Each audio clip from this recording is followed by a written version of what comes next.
ನಮಸ್ಕಾರ ವೀಕ್ಷಕರೇ. ರಾಮನ ದೇವಸ್ಥಾನ ಅಯೋಧ್ಯೆಯಲ್ಲೇ ಯಾಕೆ ಕಟ್ತಾ ಇದ್ದಾರೆ ಅಂತ ಕೆಲವೊಬ್ರು ಪ್ರಶ್ನೆ ಕೇಳಿದ್ರು. ಹೌದು, ನಮ್ಮ ಸಿದ್ದರಾಮಯ್ಯ ಅವರು ಕೇಳಿದ್ರು, ಅಯೋಧ್ಯೆನಲ್ಲಿ ಕಟ್ಟೋದ್ರ ಬದಲು ನಮ್ಮೂರಲ್ಲಿ ಕಟ್ಟಬಾರ್ದಾಗಿತ್ತ, ನಿಮ್ಮೂರಲ್ಲಿ ಕಟ್ಟಬಾರ್ದಾಗಿತ್ತ ಅಂತ. ಅದಕ್ಕೂ ತುಂಬಾ ಆಪ್ಷನ್ಸ್ಗಳು ಇತ್ತೇನೋ. ಅಯೋಧ್ಯೆ ಬಿಟ್ಟು ಬೇರೆ ಬೇರೆ ಕಡೆ ಕಟ್ಟಬೇಕು ಅಂದ್ರೆ ರಾಮ ವನವಾಸದಲ್ಲಿದ್ದಂಥ ಜಾಗಗಳು ಇದ್ವು. ಅದರಲ್ಲಿ ಯಾವಂದ್ರೆ ರಾಮೇಶ್ವರಂ ಆಗಿರ್ಬೋದು, ಕಿಷ್ಕಿಂಧ, ಪಂಚವಟಿ, ಈ ರೀತಿ ಎಷ್ಟೋ ಜಾಗಗಳಲ್ಲಿ ರಾಮ ಟ್ರಾವೆಲ್ ಮಾಡಿದ್ರು. ಆದ್ರೂ ಕೂಡ ಅಯೋಧ್ಯೆಯಲ್ಲೇ ಕಟ್ತಾ ಇರೋದು ಕಾರಣ ಬಂದು ರಾಮ ಹುಟ್ಟಿದಂತ ಸ್ಥಳ ಪ್ಲಸ್ ರಾಮಂಗೆ ಪಟ್ಟಾಭಿಷೇಕ ಆದಂತ ಜಾಗ, ರಾಮ ಕೊನೆಗೆ ಉಸಿರು ಬಿಟ್ಟಂತ ಜಾಗ ಸರಯೂ ನದಿ ತೀರ ಆಗಿರೋದ್ರಿಂದ ಆ ಜಾಗದಲ್ಲಿ ರಾಮನ ದೇವಸ್ಥಾನ ಈಗ ಕಟ್ತಾ ಇರೋದು.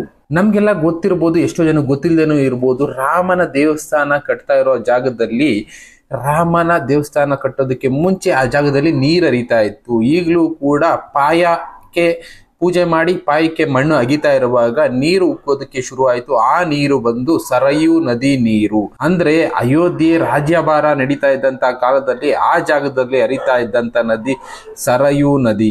ಆ ನದಿ ಹರಿತಾ ಇದ್ದಿದ್ದ ಜಾಗದಲ್ಲಿ ಅಯೋಧ್ಯೆ ಅನ್ನೋದು ಇತ್ತು. ರಾಮನ ಪಟ್ಟಾಭಿಷೇಕ ಅಲ್ಲೇ ಆಗಿದ್ರಿಂದ ಈಗ ರಾಮನ ದೇವಸ್ಥಾನ ಅಲ್ಲೇ ಕಟ್ತಾ ಇದ್ದಾರೆ. ಇನ್ನ ರಾಮನ ಬಗ್ಗೆ ತುಂಬಾ ವಿಷಯಗಳು ನಮಗೂ ಗೊತ್ತು. ಎಷ್ಟೋ ರಾಮಾಯಣಗಳು ನಾವು ಓದಿದೀವಿ. ಅದರಲ್ಲಿ ಎಷ್ಟೊಂದು ರಾಮಾಯಣಗಳಲ್ಲಿ ಒಂದೊಂದು ರೀತಿ ಒಂದೊಂದು ಕಥೆಗಳು ಹೇಳ್ತಾರೆ. ರಾಮ ಹುಟ್ಟಿದ್ದು ಅಯೋಧ್ಯೆನಲ್ಲಾದ್ರೂ ಅವರು ಕೊನೆಗೆ ರಾವಣನ ಕೊಂದಿದ್ದು ಶ್ರೀಲಂಕಾದಲ್ಲಿ. ಶ್ರೀಲಂಕಾ ಟು ರಾಮ ಹುಟ್ಟಿದ ಅಯೋಧ್ಯೆಗೆ ಇದ್ದಂತ ಡಿಸ್ಟೆನ್ಸ್ ಸುಮಾರು 3300 ಕಿಲೋಮೀಟರ್. ಆವ್ರೇಜು ಅಲ್ಲಿಂದ ಇಲ್ಲಿಗೆ ಆಗಿನ ಕಾಲದಲ್ಲಿ ಅವರು ವನವಾಸ ಟೈಮ್ನಲ್ಲಿ ನಡ್ಕೊಂಡು ಬಂದ್ರು ಅಂದ್ರು ಒಂದು 30ರಿಂದ 35 ದಿನ, ಆವ್ರೇಜ್ 100 ಕಿಲೋಮೀಟರ್ ನಡೀತಾರೆ ಅಂದ್ರು. ಅಷ್ಟು ದೂರ ಅವರು ಟ್ರಾವೆಲ್ ಮಾಡಿದ್ರು. ಆದ್ರೆ ವನವಾಸ ಅನ್ನೋದು 14 ವರ್ಷ ಇದ್ದ ಕಾರಣ ಅವರು ಕೆಲವೊಂದು ರಾಜ್ಯಗಳನ್ನ ಹಾದುತ್ತಾ ಹೋದ್ರು. ಅದರಲ್ಲಿ ಮಧ್ಯಪ್ರದೇಶ ಆಗಿರ್ಬೋದು, ನೆಕ್ಸ್ಟ್ ಮಹಾರಾಷ್ಟ್ರದಲ್ಲಿ ಪಂಚವಟಿನಲ್ಲಿ ಸ್ವಲ್ಪ ಕಾಲ ಅವರು ಉಳ್ಕೊಂಡಿದ್ರು. ಅಲ್ಲಿ ಲಕ್ಷ್ಮಣ ಶೂರ್ಪನಖಿಯ ಮೂಗನ್ನ ಕೂಯ್ದಿದ್ದಂತ ಜಾಗ ಅಂತ ಈಗ ಎಷ್ಟೋ ಜನರಿಗೆ ಗೊತ್ತಿದೆ. ಅದ್ರ ಜೊತೆಗೆ ರಾವಣ ಸೀತೆನ ಅಪಹರಿಸಿದ ಜಾಗ ಕೂಡ ಪಂಚವಟಿನೇ.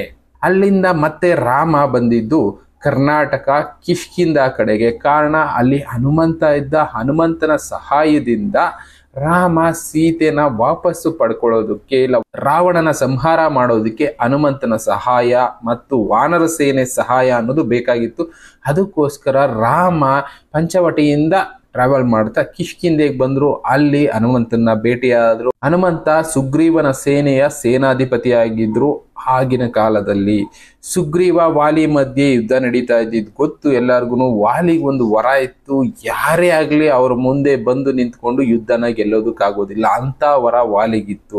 ಇನ್ಕ್ಲೂಡಿಂಗ್ ರಾಮ ಕೂಡ ರಾಮಾಯಣದಲ್ಲಿ ವಾಲಿ ಮುಂದೆ ನಿಂತಿದ್ದಿದ್ರೆ ಗೆಲ್ತಾ ಇರ್ಲಿಲ್ಲ. ಅದಕ್ಕೋಸ್ಕರನೇ ರಾಮ ವಾಲಿನ ಹಿಂದೆಯಿಂದ ಬಾಣ ಹೊಡೆದು ಸಾಯಿಸಿದ್ರು. ಆ ಜಾಗ ಬಂದು ಕರ್ನಾಟಕದ ಕಿಷ್ಕಿಂಧೆ. ಅಲ್ಲಿಂದ ಮತ್ತೆ ರಾಮ ಟ್ರಾವೆಲ್ ಮಾಡ್ತಾ ಮಾಡ್ತಾ ಜಟಾಯು ಇದ್ದ ಜಾಗಕ್ಕೂ ಹೋಗಿದ್ರು. ಜಟಾಯು ಸತ್ತಿದ್ದು, ಕೊನೆ ಉಸಿರು ಬಿಟ್ಟಿದ್ದು ಕೇರಳ ಸರೌಂಡಿಂಗ್ ಅಲ್ಲಿ. ನೆಕ್ಸ್ಟ್ ಅಲ್ಲಿಂದ ತಮಿಳ್ನಾಡಿಗೆ ಹೋದ್ರು. ರಾಮೇಶ್ವರಂ ಅಲ್ಲಿ ಲಂಕೆಗೆ ಹೋಗೋದಕ್ಕೆ ಮುಂಚೆ, ರಾವಣನ ಸಂಹಾರ ಮಾಡೋದಕ್ಕೆ ಮುಂಚೆ ರಾಮ ಈಶ್ವರನ ಪೂಜೆ ಮಾಡಿ ಅಲ್ಲಿಂದ ಹೊರಟ್ರು. ಅದಕ್ಕೆ ಆ ಜಾಗ ಈಗ ರಾಮೇಶ್ವರಂ ಅಂತ ಕರೀತಾರೆ. ನಾವು ಕೇಳಿರೋ ಕಥೆಗಳಲ್ಲಿ ರಾಮ ಇಷ್ಟೊಂದು ಜಾಗಗಳಲ್ಲೆಲ್ಲ ವನವಾಸ ಮಾಡಿದ್ರು. ಆದ್ರೂ ಕೂಡ ರಾಮ ಹೆಚ್ಚು ಕಾಲ ಬಾಳಿದ್ದು, ಬದುಕಿದ್ದು, ಬೆಳೆದಿದ್ದು ಎಲ್ಲ ಕೂಡ ಅಯೋಧ್ಯೆ. ಅದು ಬಂದು ಸರಯೂ ನದಿ ತೀರದಲ್ಲಿ. ಅದಕ್ಕೋಸ್ಕರನೇ ಸರಯೂ ನದಿ ತೀರದಲ್ಲಿ ಅಯೋಧ್ಯೆ ಜಾಗದಲ್ಲಿ ಈಗ ದೇವಸ್ಥಾನನ ಕಟ್ತಾ ಇದ್ದಾರೆ. ಈಗ ಎಷ್ಟೋ ಜನ ಪ್ರಶ್ನೆ ಮಾಡ್ತಾ ಇದ್ರು, ಅಯೋಧ್ಯೆನೆಲ್ಲ ಕಟ್ಟೋದ್ರ ಬದಲು ಬೇರೆ ಊರುಗಳಲ್ಲಿ ಕಟ್ಬೋದಾಗಿತ್ತಲ್ಲ ಅಂತ. ಹುಟ್ಟೂರು ಬಿಟ್ಟು ಬೇರೆ ಕಡೆ ಎಲ್ಲಾದ್ರೂ ಯಾವ್ದಾದ್ರು ಕೆಲಸಗಳನ್ನ ಮಾಡ್ತಾರೆ. ಎಲ್ಲಿ ಹುಟ್ಟಿರ್ತಾರೆ ಅಲ್ಲಿಗೆ ವ್ಯಾಲ್ಯೂ ಜಾಸ್ತಿ ಕೊಡ್ತಾರೆ. ಎಲ್ಲಿ ಬೆಳೆದಿರ್ತಾರೆ ಆ ಊರಿಗೆ ವ್ಯಾಲ್ಯೂ ಜಾಸ್ತಿ ಕೊಡ್ತಾರೆ. ಎಲ್ಲಿ ಅನುಕೂಲ ಆಗಿರುತ್ತೆ ಒಬ್ಬ ವ್ಯಕ್ತಿಯಿಂದ ಆ ಊರಿನ ಜನ ಅವ್ರನ್ನ ಗೌರವಿಸೋದಕ್ಕೆ ಶುರು ಮಾಡ್ತಾರೆ.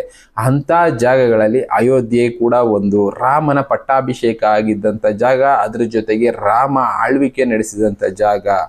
ಅದಕ್ಕೋಸ್ಕರ ಅಯೋಧ್ಯೆನ ದೈವ ಭೂಮಿ ಅಂತ ಕರೆದ್ರು. ಆ ಜಾಗದಲ್ಲಿ ರಾಮನ ದೇವಸ್ಥಾನ ಕಟ್ತಾ ಇದ್ದಾರೆ. ಇನ್ನೇನು ಕೆಲವೇ ದಿನಗಳಲ್ಲಿ ಅಯೋಧ್ಯೆ ರಾಮ ಮಂದಿರ ಓಪನ್ ಆಗುತ್ತೆ. ನೋಡೋದಕ್ಕೆ ಲಕ್ಷಾಂತರ ಜನ ಕಾಯ್ತಾ ಇದ್ದಾರೆ. ಲಕ್ಷಾಂತರ ಜನ ಅನ್ನೋದಕ್ಕಿಂತ ಕೋಟ್ಯಾಂತರ ಜನ ಅನ್ಬೋದು. ಒಂದೇ ಸಲ ನೋಡೋದಕ್ಕಾಗದೆ ಇದ್ರು ಅವಾಗ ಹೋಗಿ ದೇವಸ್ಥಾನದಲ್ಲಿರುವಂತ ಶ್ರೀರಾಮನ ದರ್ಶನ ಮಾಡೋದಕ್ಕೆ ತುಂಬಾ ಜನ ಕಾಯ್ತಾ ಇದ್ದಾರೆ. ಇದರಲ್ಲಿ ಎಲ್ಲರೂ ಕೂಡ ಸೇರಿದ್ದಾರೆ. ಜಾತಿ ಧರ್ಮ ಮರ್ತು ಬಿಡ್ತಾರೆ ಈ ಟೈಮ್ನಲ್ಲಿ. ಕಾರಣ ತುಂಬಾ ಪುರಾಣ ಪ್ರಸಿದ್ಧ ಪ್ಲಸ್ ಪುಣ್ಯ ಭೂಮಿ ಆಗಿದ್ರಿಂದ ಆ ಜಾಗಕ್ಕೆ ಎಲ್ಲರೂ ವಿಸಿಟ್ ಮಾಡೋದಕ್ಕೆ ಕಾಯ್ತಾ ಇದ್ದಾರೆ. ಅದಕ್ಕೋಸ್ಕರನೇ ಅಯೋಧ್ಯೆನ ಈಗ ಪುಣ್ಯ ಭೂಮಿ ದೈವ ಭೂಮಿ ಅಂತ ಕರೆದಿರೋದು. ಎಲ್ಲರೂ ಒಂದು ಸಲ ರಾಮನ ದೇವಸ್ಥಾನನ ಇನ್ನೇನು ಕೆಲವು ದಿನಗಳಲ್ಲಿ ಕಣ್ತುಂಬಿಕೊಳ್ಳುವಂತ ಕೆಲಸ ಮಾಡೋಣ. ಅದ್ರ ಜೊತೆ ಆದ್ರೆ ಒಂದು ಸಲ ಆ ಜಾಗಕ್ಕೆ ವಿಸಿಟ್ ಮಾಡಿ ಅಲ್ಲಿರುವಂತ ದೈವಿಕ ಶಕ್ತಿಗಳು, ಭಕ್ತಿ ಮಾರ್ಗ ಇವುಗಳನ್ನ ಅನುಸರಿಸೋದಕ್ಕೆ ಸ್ವಲ್ಪನಾದ್ರೂ ಟ್ರೈ ಮಾಡೋಣ. ಕೆಲವೊಂದು ವಿಷಯಗಳನ್ನ ನಾವು ಅರ್ಥ ಮಾಡ್ಕೊಂಡು ಮಾತಾಡಿದ್ರೆ ಮಾತ್ರ ಆ ಮಾತಿಗೆ ವ್ಯಾಲ್ಯೂ ಅನ್ನೋದಿರುತ್ತೆ. ಇಲ್ಲ ಅಂದ್ರೆ ಯಾವುದೇ ರೀತಿ ವ್ಯಾಲ್ಯೂ ಅನ್ನೋದು ಸಿಗೋದಿಲ್ಲ ಅಂತ ಅರ್ಥ ಮಾಡ್ಕೋಬೇಕು. ದೊಡ್ಡ ದೊಡ್ಡವರು ತುಂಬಾ ಜ್ಞಾನಿಗಳು ಅನ್ನೋರು ಇವಾಗ್ಲೂ ಕೆಲವೊಬ್ರು ಈ ರೀತಿ ಮಾತಾಡ್ತಾರಲ್ಲ, ಅದ್ರ ಬಗ್ಗೆ ಯೋಚನೆ ಮಾಡಿ ಮಾತಾಡ್ಲಿ, ತಿಳ್ಕೊಂಡು ಮಾತಾಡ್ಲಿ ಅಂತ ಹೇಳ್ತಾ ಮತ್ತೆ ಸಿಗೋಣ. ಇನ್ನ ಎಷ್ಟೋ ವಿಷಯಗಳನ್ನ ತಿಳ್ಕೊಳ್ತಾ ಹೋಗೋಣ. Thank you. Good bye.